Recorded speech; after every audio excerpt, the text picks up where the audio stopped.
तो बच्चों, इस वीडियो में class 8 subject math mid term exam session 2024-25 morning shift का जो पेपर हुआ था उसके सॉल्यूशन को डिस्कस करेंगे। ध्यान से देख लो कि आपने कितना राइट किया था, कितना रॉन्ग। ठीक है। पहले क्वेश्चन में -1 की पावर 235 है, मान निकालना था। तो ये असेसमेंट का क्वेश्चन है। यहाँ पर देखो पावर 235 है, यानी कि विषम संख्या। तो -1 को आप कितनी बार भी तोड़ो, अगर 1 तो आना ही है। अगर ये पावर विषम संख्या है तो माइनस में रहेगा नंबर 1, और अगर यहाँ पर सम होता 240, 250 या 222 तो प्लस में रहता नंबर। ये ध्यान में रखना है। तो ये विषम है तो -1 आएगा। ठीक है। ठीक है। विषम संख्या के लिए अगर पावर है तो -1 माइनस के साथ आएगा 1, और अगर सम है तो प्लस के साथ 1 आएगा। ठीक है। तो फर्स्ट में आपका बी ऑप्शन था। अगला, दो बिंदुओं P और Q के बीच की न्यूनतम दूरी को निम्न प्रकार दर्शाया जाता है। तो इस प्रकार, ठीक है ना, न्यूनतम दूरी को, ए ऑप्शन राइट होगा। इस प्रकार दर्शा सकते हैं। ठीक है। बाकी ये तीनों राइट नहीं है। ठीक है, ध्यान रखना, ए ऑप्शन होगा फर्स्ट के सेकंड में। अगला, संख्या, इस संख्या का इसमें 7 के स्थानीय मान और अंकित मान का अंतर निकालना है। ठीक है ना, difference between place value and face value of 7 in this number. ठीक है। तो ये क्लास 8 का सेम क्वेश्चन आ गया है। ठीक है, ध्यान से देखो। यहाँ पर अगर हम नंबर लिख लें 87695, तो 7 का स्थानीय मान 7 लिख के 1230 आ जाएगा, 7000 आ गया। और अंकित मान यानी कि ये तो प्लेस वैल्यू हो गई, फेस वैल्यू 7 ही रहेगा, उसको माइनस करना है। ठीक है ना, क्लियर है। माइनस करोगे तो आएगा 6993। ठीक है, ये आ जाएगा 6993। ठीक है। तो यहाँ पर आपका सी ऑप्शन हो जाएगा राइट इसमें। ठीक है। तो यहाँ पर आपका सी ऑप्शन हो जाएगा। क्लियर है।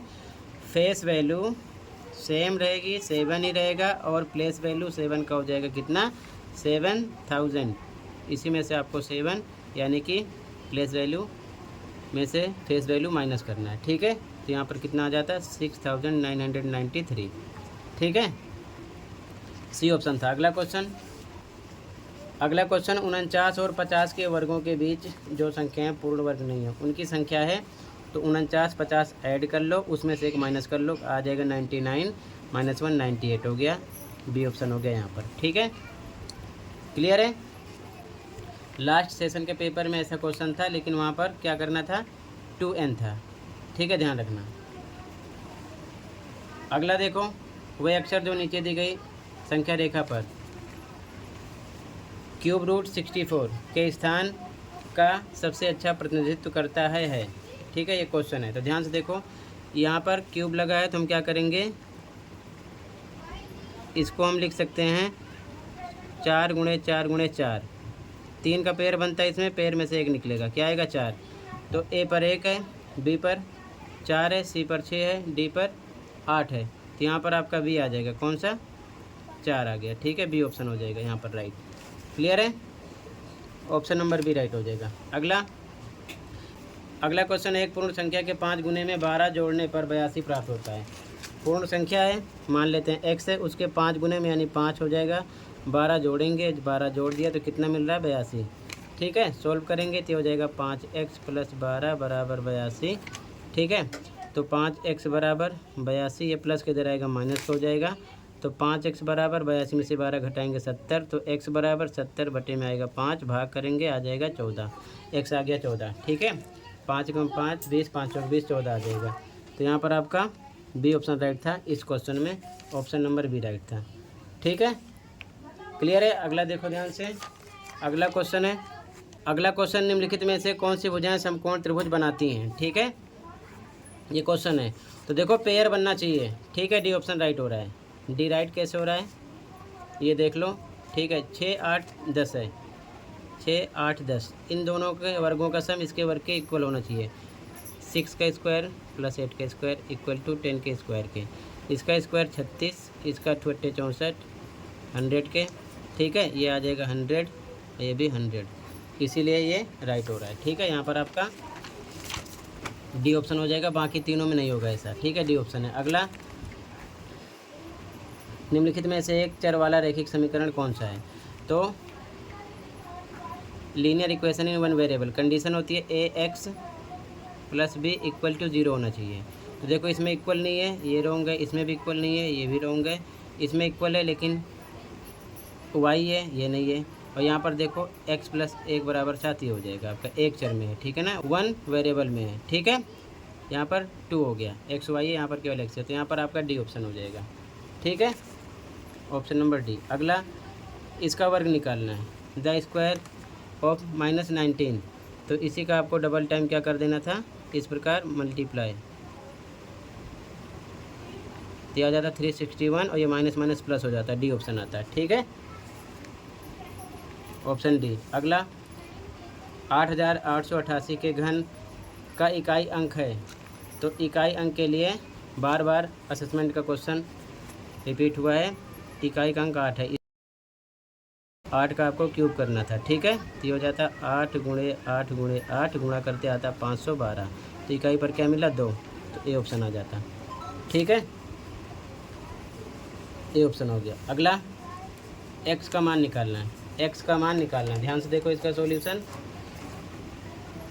2x - 3 equal to x plus 2 के x को इधर लाएंगे, 2x से इधर आएगा माइनस हो जाएगा, इक्वल टू इधर बचा 2, नंबर उधर भेजेंगे तो आ जाएगा +3, निशान बदल जाएगा, 2x में से 1x जाएगा, x इक्वल टू 5, ठीक है, 5 आ गया, क्लियर है।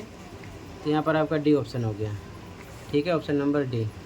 अगला क्वेश्चन मान निकालना था, इसकी वैल्यू निकालना, ध्यान से देखो इसका सॉल्यूशन, ध्यान से देखो इसका सॉल्यूशन, यहाँ पर लिखा रूट में 164, फिर प्लस है रूट में 21, फिर प्लस है रूट में 16, ठीक है। तो सबसे पहले ये पूरा रूट है 164 लिख लिया, प्लस ये रूट है यहाँ से यहाँ तक 21 है, प्लस ये रूट, अगर हम रूट 16 को देखेंगे तो इसका मतलब क्या है, 4 गुणे 4 यानी कि 4 निकला, तो यहाँ पर डायरेक्ट ये इसके अंतर्गत है 21 में, तो यहाँ आ जाएगा 4, ठीक है ना, इस प्रकार सोल्व करेंगे तो इसको, ठीक है, ये आ गया। अब फिर से देखो इन दोनों को प्लस कर सकते हैं, तो लिखेंगे 164 प्लस इन दोनों को प्लस करेंगे तो रूट में 21 प्लस 4 25 रूट में आ गया। अब रूट में 25 का मतलब होता है 5 × 5 यानी कि पेयर में से क्या निकलेगा 5, ठीक है, तो यहाँ पर 5 लिख सकते हैं, तो 164 पूरे पर प्लस इस रूट की जगह 5 आ जाएगा। अब इन दोनों को प्लस करेंगे, पूरे पर रूट है 169 आ गया, और ये किसका है 13 × 13 का, पेयर में से 13 निकलेगा, ठीक है, ऐसे सोल्व करना था, ठीक है, 13 आ जाता है इसका, ठीक है, ए ऑप्शन राइट हो जाएगा इसमें, ठीक है। तो टोटल बच्चों मैंने MCQ क्वेश्चन डिस्कस कर दिया, बाकी पूरे पेपर का सॉल्यूशन मैं शाम तक डिस्कस कर दूंगा, ठीक है, डायरेक्ट आंसर पूरे पेपर का आप अपने आंसर मैच कर लेना, ठीक है। चैनल को सब्सक्राइब कर लो, सबसे इम्पोर्टेंट अभी तक आपके जितने पेपर में बच्चों उनका सॉल्यूशन अपलोड है, ठीक है, कमेंट में लिंक मिलेगी, ओपन करके देख सकते हो। मॉर्निंग शिफ्ट में मैंने सभी असेसमेंट के एक साथ सॉल्यूशन प्रोवाइड किए थे, जो बच्चे उसमें से तैयारी किए थे उनको काफ़ी क्वेश्चन मिले हैं उसमें से, ठीक है, लॉन्ग टाइप में भी क्वेश्चन आए हुए हैं, तो प्रैक्टिस पर फोकस करो, ये चीज़ ध्यान में रखना, ठीक है। तब तक कमेंट को चेक कर लो, जो पेपर आपके हो गए उनका सॉल्यूशन देख लो, इसका सॉल्यूशन आपको शाम तक मिल जाएगा, टेंशन लेने की ज़रूरत नहीं है, ठीक है। तो टोटल इतना ही था इस वीडियो में बच्चों, और ये क्वेश्चन कंप्लीट हुआ। मिलते हैं अगले वीडियो में। Thank you for watching and take care.